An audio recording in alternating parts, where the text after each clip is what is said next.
I'm going to be working through Lightroom today. Now, all of the things that we're going to be doing in the Perfect Photo Suite can pretty much be done through most of the programs you guys have. So if you work through Aperture, if you work through Lightroom, if you work through the program as a standalone, you can do all of the things that we're going to do today. If you work through programs like Photoshop or Photoshop Elements, some of the changes that we make inside of Perfect Layers, you won't have access to. Perfect Layers is a layered-based workflow program, thus the name, and we don't give you access to using a layered-based workflow in our photo suite if you already have one in another program. So again, if you're using Photoshop or Photoshop Elements, you already have your layers there. So the things that I'm going to be doing in Perfect Layers, you can do inside of another program, or you can open up the photo suite as a standalone and access those as well.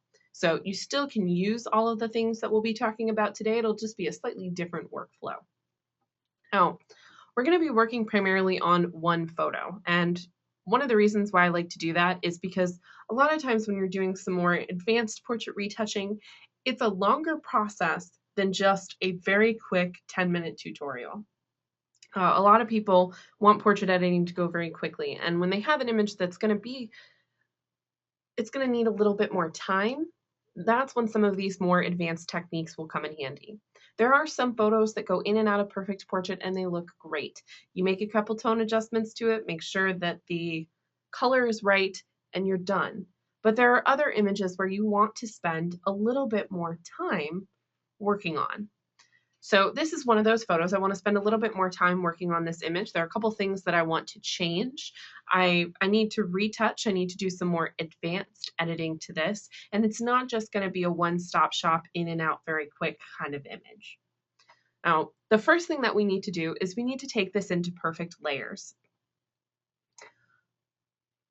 I'm going to go ahead and I've got my image selected. From Lightroom, I'm going to go through the File menu down to Plugin Extras and choose Perfect Layers. You can also, if you're going through Aperture, you can just go through your Edit with Plugin menu and you'll find Perfect Layers from there. So it's the same idea. And I'll go ahead and it'll transfer our image over into the Perfect Photo Suite. You can also do this as you would through a standalone. So you don't have to worry about whether you're using a program or whether you're using the standalone. It'll work the exact same way. Now, one of the things that you'll notice is this file is already a PSD image. So this is a PSD file that I've already transferred over. It was originally a raw image that I did a little bit of editing on already. And I actually want to talk to you about using a layered-based workflow here. When you're doing portrait editing, one of the things that's really important is that you have a layered-based workflow. And one of the reasons why we recommend that is because it gives you the ability to always go back and re-access those layers and re-edit your image again. People are very fickle about what they look like in images. A lot of times you have a client that's a little bit pickier than another, and they don't like the fact that you accidentally removed something, or you went through and you added that color filter that they really don't like, or maybe they think that they look a little too soft, or they don't like the way their skin looks. People can be very specific about how they look in images, especially when they're going through a photographer. And that's one of the things that we as photographers and editors work with on a regular basis when we're taking pictures of people. So having a layered workflow gives you the ability to, instead of starting over just straight from scratch, you have multiple different layers that you can access repeatedly as you open and work on the image continuously.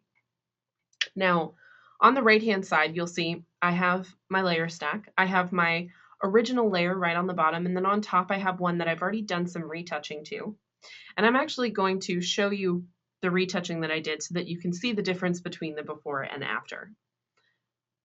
When you're working on portraits, one of the things that you have little to no control on, especially when you're not working with a makeup artist or a hair stylist, is people are doing their own makeup and people are doing their own hair, and that can run into tons of different problems.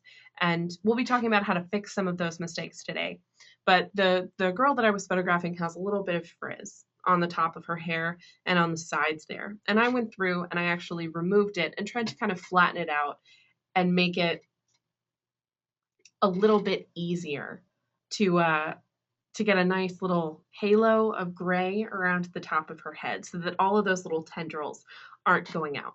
And I'll show you how to do this so that it's not just me showing you a before and after and you don't know. It can be kind of a long process, and that's why I put it on a separate layer here so that I could show you the before and after, because I don't want to spend half an hour doing this.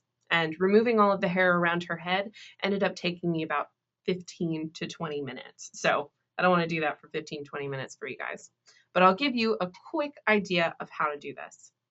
So here inside layers, the first thing you want to do is copy over your background layer. You never want to work on your original layer here. We always want to have access to that original photo. So inside your layer stack, there's a duplicate layer button, which we'll click.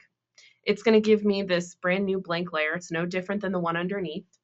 What I like to do is double click on the name inside the layer stack so that I can relabel it. So we could call this hair and retouching and retouching. And now I know that I have my original photo layer, and then right up above will be my hair and retouching layer. I'm very specific about relabeling my layers. It helps me remember what everything is. And it helps keep me sane. I'm very OCD about my editing process, and so I like to make sure everything is correctly labeled and in the right place. Now, for the hair, what you want to do is you never want to do your retouching zoomed out this far. We fit the image to the screen. If you're doing advanced retouching, you don't actually know what this is going to look like until you zoom in. You can choose how close you want to zoom in. I like to be very specific and zoom in a lot. There's a keyboard shortcut on your computer that you can use. It's Control+ or Command+, and that'll zoom you in. And that's pretty much the same for most applications that you're going to find. And then you can go through and you can move around to the area of your image that you want to work on. Now, for hair, what I like to do is start out with the Perfect Eraser or the retouch brush. It's up to how complicated your background is. This background is super easy, so there's not very much we have to worry about here, which is great. I was photographing people on gray backgrounds to make it nice and easy. And a lot of people like studio shots for things like portfolios or resumes or profile pictures or anything like that. So shooting on gray and black and white is nice and easy. So I've got my Perfect Eraser. The first thing that you want to do is clean up some of those larger strands. And you'll see there are quite a few of them here, but I can just click and drag over the ones that I really need to get rid of. You can go through and you can do this across tons of different hair strands here. It's completely up to you how long you want to spend using this Perfect Eraser. But what you're seeing here is that it does a wonderful job of recreating that gray texture while removing all of those little excess weird spots. All of those little stray hairs, all of those little lines that we don't want. Now, one of the things that this Perfect Eraser doesn't do very well is clean up the line here. So you're going to see these kind of weird chunks that are eating into her hair. And this is going to be pretty typical when you use the Perfect Eraser quite a bit. And there are lots of different ways that we can clean that up a bit more. The one that I recommend is our Clone Stamp brush. And this tool is an amazing option anyways, but it's a great tool for this situation right here. Those larger little stray hairs are going to be easy to get rid of with the eraser, but because it's not doing a great job of creating a nice, soft, subtle hairline, if we zoom out, she looks really weird over there. It doesn't look very natural. So zoom back in there. The Clone Stamp brush gives me the ability to select a part of my background that I'd like to duplicate and paint over the areas that I don't want. So for this image, I can select a part of my gray background. To do that, you hold the Option key on your keyboard here. I'm going to make my brush a little bit smaller. You hold the Option key on your keyboard and click somewhere out in the background. So I'm going to click out here where the gray is. Then when I drag my mouse over any other part of my image, I'm copying that little gray spot and I can recreate it anywhere else in my photo. Now, one of the things that I recommend is I'm just going to click and drag here. If you just click and drag across the entire edge of her hair, it's going to look really bad. I mean, you can tell that that is photoshopped and it's bad. So what I recommend is going up to your tool options bar and adjusting the opacity and the feathering amount of your brush. By upping the feather amount, you're going to have a softer edge between the background and the foreground. Now it's not quite so harsh, and we're creating a little bit more of a subtle line. By lowering the opacity down, I'm going to drop it down pretty low. By lowering the opacity down, we're gradually painting out the hair so that we can be more selective about the parts that we want to remove. There are going to be some small stray hairs in some areas that are going to be a little bit more bumpy than others. There are going to be some stray hairs that for this image I'm not going to be able to get rid of. She has kind of frizzy hair up on the top. So by getting rid of it slowly, I don't have to worry about just blanket removing it and it looking really flat and really bad. So play around with your feathering amount and your opacity and then start to paint away the hair. It'll blend into the background a little bit more. We don't have to worry about it completely getting rid of all of those little spots unless we really want it. But now I have a more natural, more realistic edge of the hair without that really unfortunate straight line. Now, as you can see, that's the technique that I use for getting rid of hair. She has quite a bit of stray hairs around the top and the left and right hand sides of her head, so I'm not going to go through and do the entire thing. But that same technique is what I would use around the entire head. Again, it can take like 10 minutes or so, but it's worth it, especially if you have a model that does have that kind of frizzy edge or a lot of really bad stray hairs that you need to get rid of. This is one of those things that I always do straight off the bat because I like to make sure I have that nice clean edge around the top of her head there. Now, I'm going to go through and we're going to show the layer where I already went through and cleaned up the edges there. And we'll go ahead and rename that one Hair and Retouching. Now, once we're done with that nice halo of hair there, the next thing we need to do is skin retouching. And hopefully you don't have to spend a lot of time with cleaning up the hair. Another thing that you may want to do at the beginning is clean up the clothing. If there are any weird spots on the clothing, if there's a stain on somebody's shirt, if they have, I don't know, if there's anything going on with their clothes or their glasses or their scarves or anything that they have up near their face and the top half of their body, you're going to want to go through and clean that up as well.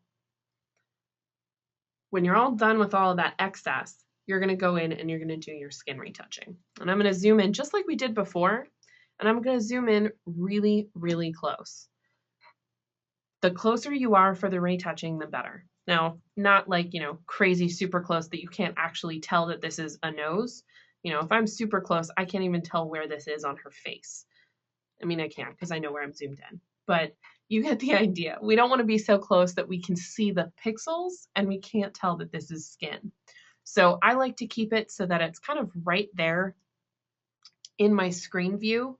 I can see the eyes, the nose, the mouth. I can kind of see that whole face, but everything else is pretty much blocked out. Now, for the skin, the retouch brush is going to be your best friend. The Perfect Eraser is great for getting rid of more complicated areas, but when you're working on a skin-based texture, the Perfect Eraser doesn't always do the best job of recreating that texture. The retouch brush goes through and it adds a nice softer look when you're getting rid of blemishes and excess spots there. And so that's one of the reasons why I like to use it. I think that it's very useful. Now, we're still on our duplicate layer inside our layer stack. So this is the same layer where we did all of our hair retouching and all that fun stuff. So we still have our original photo. So we're on that duplicate layer here, and I'm just going to start clicking and dragging over the spots that we want to remove. Now, this process also, if you like to be very specific like I do, it can take a little bit of time. Usually, the time I spend on getting rid of all of those little tiny spots and blemishes can take me another 5 to 10 minutes. It depends on the model. That's going to be a huge thing that if you're working on a model who has perfect skin, it's going to take you a lot less time. When you're working on a model who has slightly more splotchy skin, they have things like acne or they have acne scars. If they have a lot of dust from their makeup or their lipstick is out of place, anything like that, it's going to take you a little bit more time. I think a lot of people, one of the reasons why Perfect Portrait is such a great option is because it's so quick and you can get rid of things so easily. But when you're working on a photo that you want to have a little bit more control over, it's not going to be quite as quick of a workflow there. So just know that if it takes you about half an hour to do a single portrait, you're not alone. That's pretty typical when you want to do some extra, you want to do a little bit of extra editing there. Now, I'm going to go through and just getting rid of the bulk of these little spots here. I can't get rid of everything, but some of that will be cleaned up when we add a bit of smoothing to the image, so I don't have to worry about that, which is really nice. There are quite a few things that I'm ignoring now because they'll be cleaned up inside Perfect Portrait. One of the other things that is a small thing to mention, but a really good thing, is if you have someone who has stray makeup or stray eyebrow hairs, or maybe a little bit of stray lipstick around their mouth, there's a great way to clean that up. The retouch brush doesn't do a good job. If you have extra eyebrow hairs right here, you'll see that maybe she hasn't plucked recently, or maybe you just want to clean it up so you have a straighter line. When you try and get rid of it with the retouch brush, it creates this weird duplicating pattern, and it doesn't always look very good. That's when the Perfect Eraser and the Clone Stamp brush are going to be more useful. Because this is a slightly more complicated situation, it's not just a flat skin area, you need to use the more complicated brushes and tools. So the way that I think about it is, if you're working on skin, or if you're working on a boring background, the retouch brush is perfect. If you're working on a more complicated area like the edges of eyebrows, around the edges of the hair where there's a very straight line between the background and the foreground, if you're working on spots around the mouth, which hopefully has a distinct difference between the skin, if you're working on clothing, that's when the eraser and the clone stamp are going to come in handy. So there's like think of it kind of like the beginner and the advanced tools, the easy and the complicated tools. So for this, I can take my Perfect Eraser and I can go through and I can edit my image and I can clean up those little spots that maybe don't need to be there. Now, the Clone Stamp brush is also great for a situation like this because I can copy over part of the skin that I like and replace it. I can replace it here over the area that I don't like. We got an option. I pressed the wrong button. Remember to click Option. Don't press the Z key, which is what I always do by accident. So click the Option key, select the area of skin that you like, and then paint it over the spot that you want to clean up. Now, just like before, I like to keep my opacity nice and low. If I keep it really, really high, we'll go all the way up at 100% there. If I keep it really high, if the skin color isn't just right, it's going to look really bad. You can see how stark a difference it is, and it's hard to get that perfect skin just right there. So lower your opacity down quite a bit so it's more of a gradual addition of a new color or tone. I find that that's really useful for me. It's completely up to you what works best, but I use the same technique for cleaning up all around the eyebrows and the lips. And if I was going to spend a large amount of time on this image, it would probably take me about 10 minutes to go through and do this around the entire face. She has quite a bit of kind of stray hairs there that I would want to get rid of. Quite a few areas around her eyebrows that I would want to go through and kind of clean up a little bit so it's not quite so bad. And a whole bunch of other spots that I may want to go through and just clean up a little bit. But for the, because I only have an hour to talk to you guys, I want to make sure that I get in more information there. So that's kind of a quick overview on how you would go through and use those different tools in those different areas. Now, once we're done with all of the basic retouching, we've done our hair, we've done our clothing, we've done our basic skin removal and retouching, that's when we're going to go over and do smoothing and enhancements of the eyes and the lips and possibly the teeth. So I'm going to start out by using Perfect Portrait. I'll go ahead and click on it. Once I'm already in the Perfect Photo Suite, I can just select another module that I want to access. What's wonderful about going into Perfect Portrait too is that I don't have to worry about it destroying this hair and retouching layer. It automatically creates a copy for me so that I don't destroy the layers beneath. So we'll jump over to Portrait here. Now, Perfect Portrait does a lot of things really well. It selects the face. It's going to go through and it does a pretty good job of selecting where the face is. It gives me the ability to access a mask very quickly and very easily. I have all of my skin retouching, color correction, and eye and mouth changes all in the same place, and it all puts it on one singular layer. Some people hate that. Some people don't like the fact that it's all in one fell swoop. Other people like the ease of it. When I'm doing basic studio portraits, I think that this is choice. It's a lot easier, and I think that it's quicker. You can spend a ton of time in Perfect Effects doing all of these individual adjustments on your own. Perfect Portrait is great because it does it all in one fell swoop. So I'll make sure that I point out that you can do it in 2 different places, but I'm using Portrait because I like the ease of it. Now, once we're in here, I'm going to click inside the green box and it's going to show me where those control points are around the eyes and the mouth. I'm going to drag out these points to make sure that I have the entire, we're going to make sure we have the mouth correctly selected. And we'll also make sure that the eyes are correctly selected here as well. I'm going to get all of the eyes, get all the whites of the eyes there. And once I'm done, I'll click on Hide Controls. Now, Perfect Portrait applies a baseline amount of changes to the image. It's already gone through and added smoothing, blemish removal, evenness, and eye brightening and eye detail. Very basic. I can already see a before and after here, but one of the things that you're going to notice is that it's adjusting and it's softening her hair. The most important part to me about Perfect Portrait is your facial mask. That's what's causing all of those changes to the skin that you want to create. So to access your mask, whenever you click inside that green box, it automatically selects this tool on the left. It's called the Face Edit tool. And this is where you're going to change the mask. To view it, go down to the bottom left-hand side of your screen, open up the drop-down menu, and choose Mask Red, and it'll show you an overlay of where the skin is selected. Anywhere that's red is being protected from the skin selection. So you'll see it's accidentally chosen her hair. It's a little bit easier to do this on people who have a larger differentiation between their skin color and their hair color. She's white and she has blonde hair, so it blends together a little bit more. The best person to work on inside Perfect Portrait are really, really pale girls with very dark brown hair.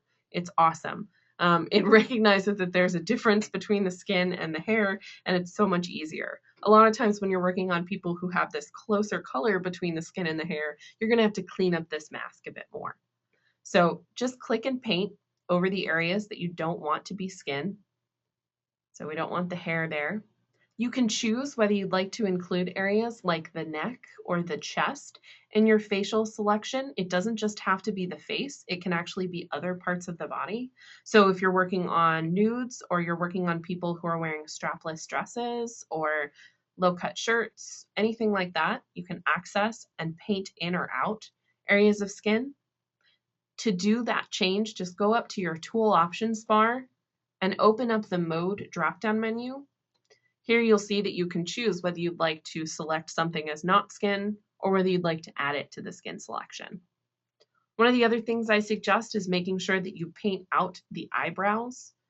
One of the things that drives me the craziest is when people soften the eyebrows with the rest of the face and they kind of blend in to the rest of the image.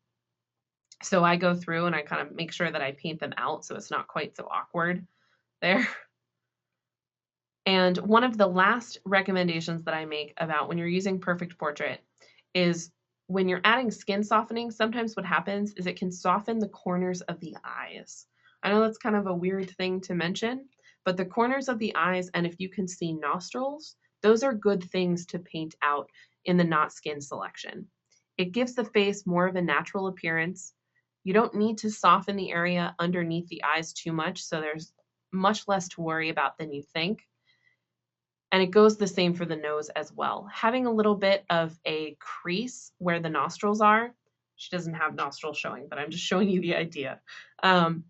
Giving the idea that she actually still has some dimension to her face and that you haven't just eradicated it with a blur layer, again, gives the idea that it's a little bit more of a natural portrait. So make sure that you're careful about some of those larger creases in the face so that they still have some definition. Now, once we're done here, we'll go back down to our mask menu and change this to after. We have a much cleaner selection now. So when I turn that facial selection on and off, it's not softening her hair, it's not softening her eyebrows or any of those weird little creases or areas around her eyes. It's just softening the skin. On the right-hand side, you can play around with the adjustments that you like. There's the blemish slider, which acts a lot like concealer, so it reduces the appearance of pores. Very different on everyone. Be careful using this if you're working on someone who has any stubble on their face, if you're working on men.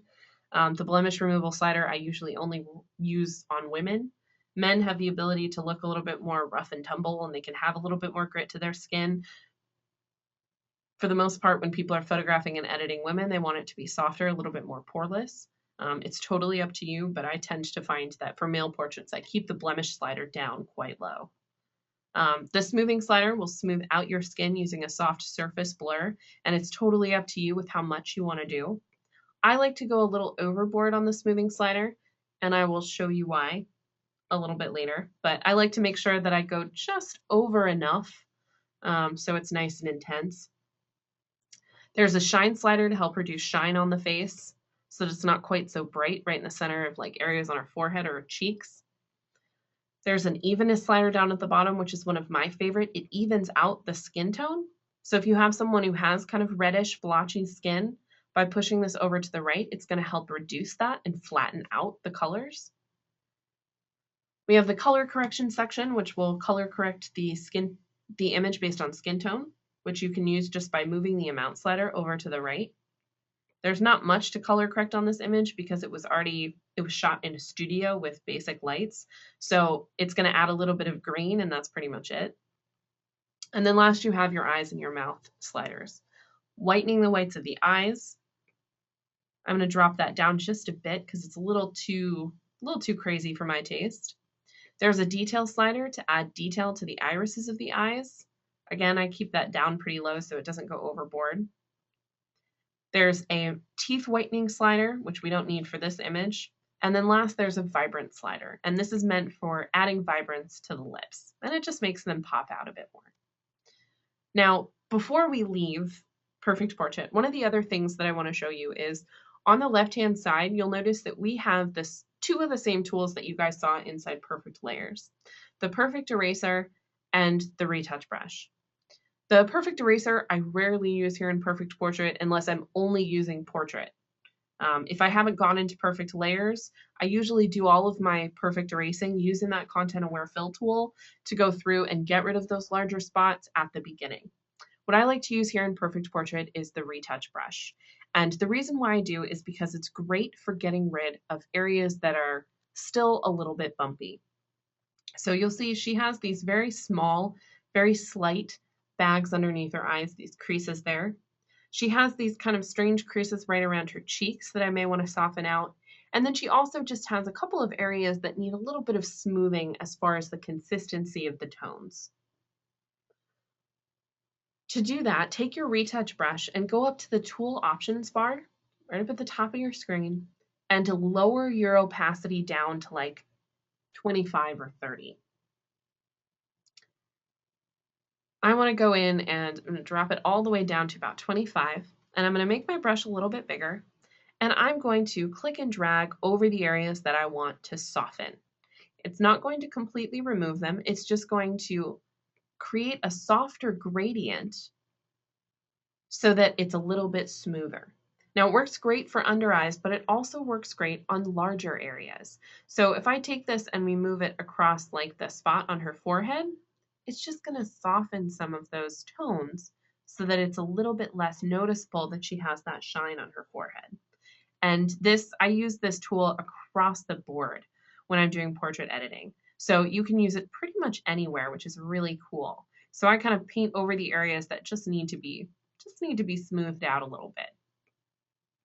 And sometimes the smoothing sliders, I get this question a lot, but a lot of people are like, does the smoothing slider, isn't that what its job's supposed to be? Well, the smoothing slider can only smooth so much. It's just a blur layer. So sometimes when you have images that are a bit more complicated, using this retouch brush at such a low opacity can help clean up some of the areas that blur wasn't able to soften enough. It also works great on lips. If you want to soften out the lips a little bit, you can paint that on there, and it creates a little bit more of a softer gradient.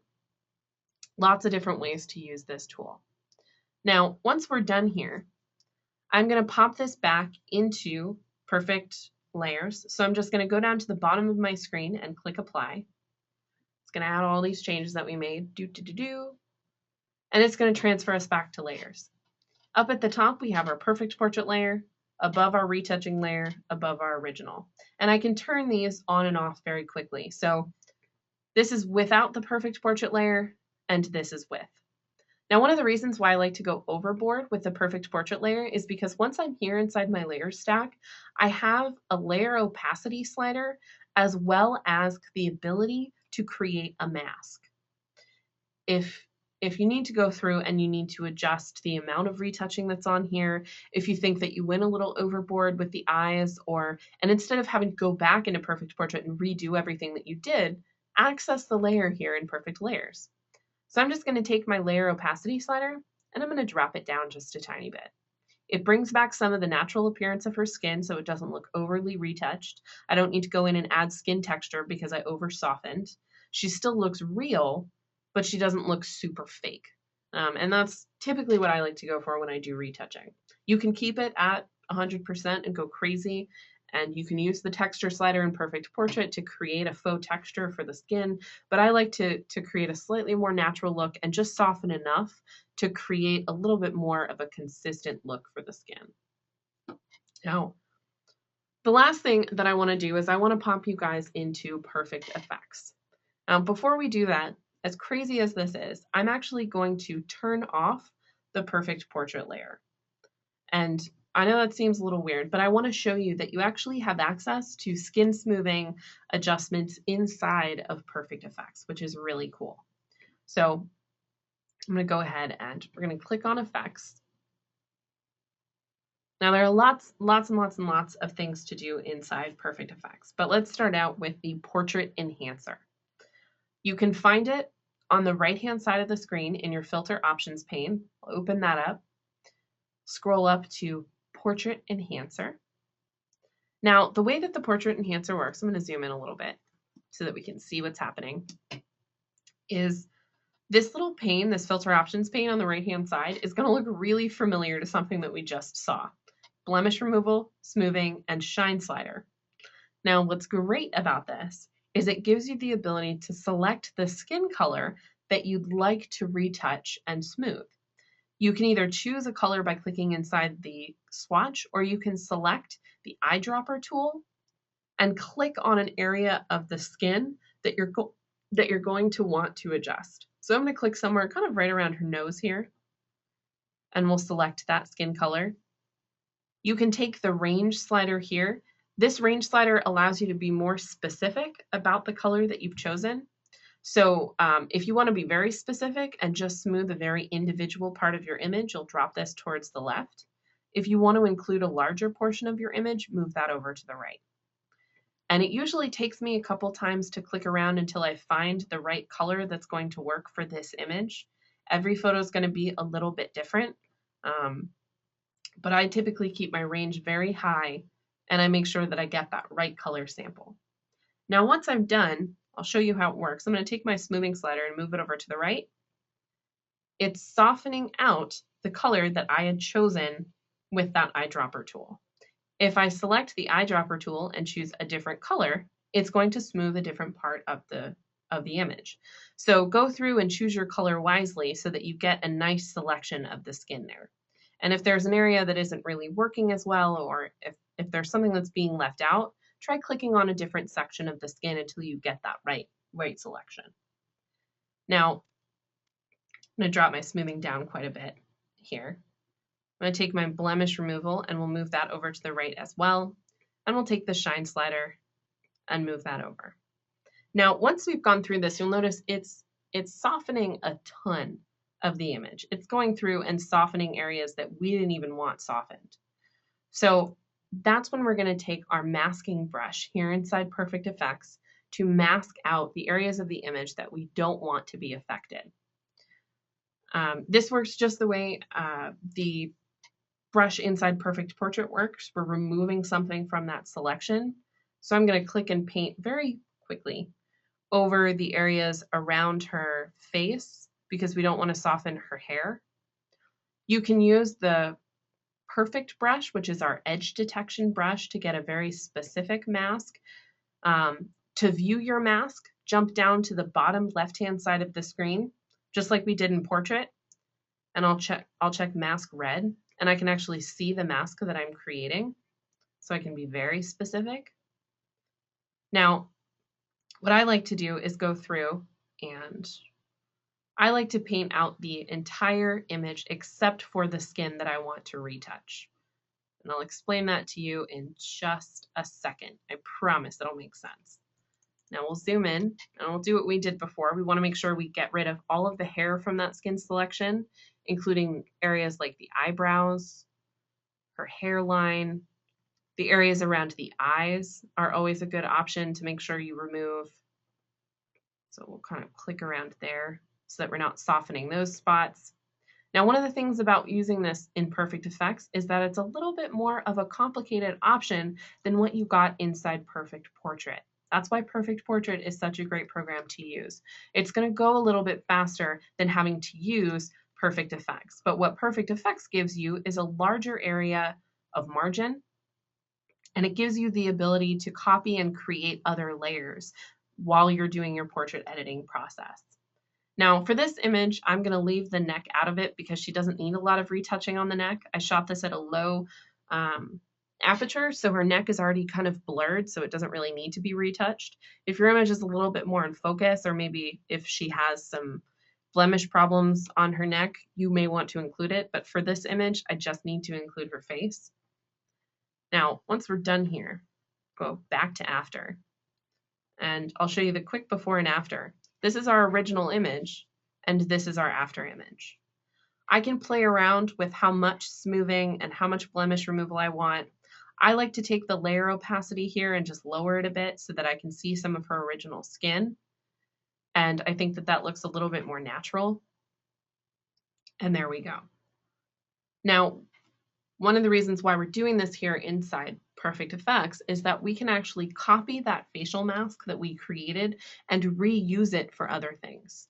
So if I take this portrait enhancer layer that we made, jump up to the mask menu and scroll down to copy mask, let's go up and create another layer. I went and clicked the plus button. We've got an empty layer. I'm going to go to my filter drop-down menu in here and choose color enhancer. Now it's going to go through and it's going to make an auto adjustment. I'm going to turn that off really quick. We're going to go up to the mask menu and choose paste mask. Now, what's wonderful about this that we've gone through and we've created is instead of having to go through and paint out all of the areas that we don't want to affect, I can just jump straight down to this color enhancer layer now. And I'm going to go to this color range drop-down menu. This is where you're going to go through and adjust the evenness of the skin tone. So we'll start out with the magenta slider. And I'm just going to take this saturation slider and we're just going to desaturate the magentas a bit. I'll do the same for the red slider as well. We're going to jump up to our red and we're just going to desaturate it a little bit. I can take this and move the slider over to the right too. It'll add a little bit more of an orange tone to the reds, and you'll see now her skin is just a little bit less pink. It's a little bit more even. I still have nice pink cheeks there that I can look at, which is great, but it's softened that whole area a bit, so it's not quite so intensely red.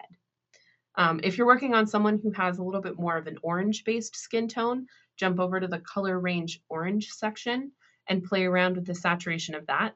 Be careful when you're working on anyone who has pretty much any skin. I mean, like 90% of the images that I use of all different ethnic groups have an orange base to their skin. So you don't want to desaturate it too much. But if they have really colorful skin and you want to flatten it out a bit, take that saturation for the orange and just move that over to the left a bit.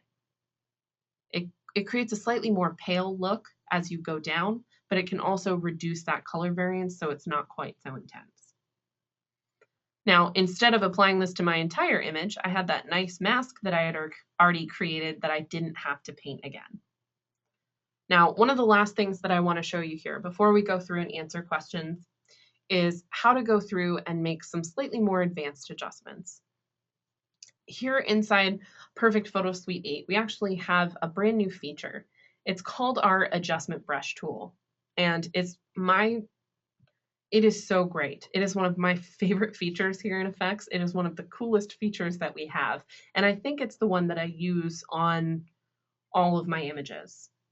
So this is what you're going to do to adjust things like adding highlights to the hair, adjusting things like detail on the eyes, adjusting the vibrance of the lips, whitening the whites of the eyes, whitening the teeth, doing things like that. You're going to use this adjustment brush. And I know it seems kind of crazy that I just told you that you can do all of those different things with one tool, but I'll show you why. So I'm going to make another empty layer, and I'm going to click on the adjustment brush filter. We'll go ahead and create that for me. Now, what it's done is there are absolutely no changes that have been made to this image, which is exactly what we want. It created a layer with a black mask. The mask is completely black. There is no changes. I get to choose which part of my image I want to adjust. Now, down below is my filter options pane. And one of the reasons why this is such an amazing tool is it's not just a one change that you can make, it's multiple changes you can make. So right now it's set to a lighten preset, which means it's taken the brightness slider and it's moved it over so that anywhere I paint is going to get lighter. So let me just click and paint over this section of her hair very quickly. So I added this little area of her hair. It's like this strip right next to her on the right-hand side of her face. And that brightness slider is affecting just that strip that we painted over. Now, I can change any of these sliders. It's brightness, contrast, detail, color, glow. All of these different things are here in one fell swoop. So what I like to do, especially if I'm going through and adding or adjusting hair, I can not only paint in the areas that I want to change. So let's say we want to lighten up her hair a little bit. Maybe she's a little self-conscious that her hair color wasn't quite right. Now, it works just like any other brush tool. So if you make any mess ups, you either have an undo button or you have your paint in and paint out modes. So I accidentally went over the background. No problem. We'll just go through and paint it out so it's not there. And I'm just going to very quickly, I apologize for the very, very quick because I know we're running out of time and I want to get to as much as I can. But I'm going to very quickly go through and paint over a large portion of her hair. My gosh, she has long hair. I have very short hair. So when I do any retouching on myself or I paint out hair on me, it's so much easier because I have no hair. She has very long hair. This is probably easier if you're working on someone who has very short hair. So once you've gone through and you've created hopefully a slightly more involved mask of the hair, although this is pretty good with that perfect brush, so I don't have to worry about much, which is really great. It did a great job of selecting the hair. I'm going to go through and I'm going to lighten it just a little bit. I'm going to create a little bit more contrast so that those lighter strands kind of right next to her face really pop out a little bit more. I'm going to add a bit of detail so that they stand out even more. And then I'm also going to go through and add just a little bit of warmth. I want her hair to look a bit more golden, so I just moved that warmth slider over to the right. Now I have this very, very unique layer that I created that is specific to just one part of the image. So this is without that layer, and this is with. Now, this may not necessarily be the direction that you want to go in, but this adjustment brush can be used for multiple different situations. If you want to go through, and one of the things that I like it the most for is something called burning and dodging. Burning and dodging is what used to be done in the black and white darkroom, and it was a way for you to manually lighten and darken parts of your image. And there are lots of reasons as to why it was called burning and dodging, but you had to do it by hand. And the best photographers who shot black and white long time ago were not necessarily just great photographers, they were also great editors, and they all burned and dodged on their images. It was really amazing. And if you've ever seen the process, it's really intense. What's great is here in the digital world, we just add, especially here in effects, you just add an adjustment layer. And for this one, we are brightening. So I created a layer that is adding a little bit of lightness. I'm going to have a nice softly feathered brush, and I'm going to lower my opacity down quite a bit so it's a gradual change. Turn my perfect brush off, and I'm just going to paint over areas that I want to lighten up. So we want to lighten up the area underneath her eyes because they're a little dark. Maybe we'll lighten up the center of her forehead here and the center of her nose. We want to create a little bit more of a dimension around her face. I may want to go through and lighten up areas like right on the top of her hair. Maybe she's a little self-conscious about her roots. And I can do the same. So the same thing that we just did, I can do with a darkness layer, and I can dodge. So I'm going to go through and we're going to create another layer here. We'll do the same thing that we did before, but we're going to do the opposite. We're going to take our brightness slider and move it over to the left. And I'm just going to paint over the areas that I want to darken just a little bit. Not a lot, just a tiny bit. We'll go through and create a bit more dimension to her face, enhance the edges of her nose, possibly enhance her eyebrows a little bit, and go through. You can be a lot more specific than I'm being. I'm doing it a little bit more willy-nilly than I may want to in a professional image. But just so I can kind of show you how this works, we've got with no adjustments and with adjustments. You can completely change the way a person's face looks just by using burning and dodging. And it's one of those tricks that the most famous retouchers use on a regular basis. One of my very good friends is a professional retoucher out of DC, and she uses this same technique on 99% of her images to readjust how the face looks and how you can shape it without having to go in and adjust things with something like a liquify tool, which we do not have here in the photo suite. So instead of adjusting the actual physical pixels and moving them, play around with burning and dodging to reshape the face. And this is a technique that's also used by makeup artists. If you watch any makeup artist in any runway show, any photo shoot, anything like that, they're going to create more dimension on the face by using a bronzer to darken and a lightener to lighten up parts of the face. And women do this every single day when they wake up in the morning. You can use the same technique here in Perfect Effects. So those are kind of my favorite techniques that I like to use when I'm working inside Effects. It's a really amazing program, and there are lots of other things that you can do here, but those are definitely the highlights. You can also adjust things like the vibrance and color of the eyes. You can go in and you can add detail to the irises just like we did in Portrait, but with another adjustment brush layer. A lot of times I end up with 7 or 8 different layers that are individual to parts of my image that I'm manually adjusting. So most of the time when I'm here in Effects, you'll see a huge layer stack of like 7, 8, 9 layers where I've gone through and been very specific about the parts that I'm changing.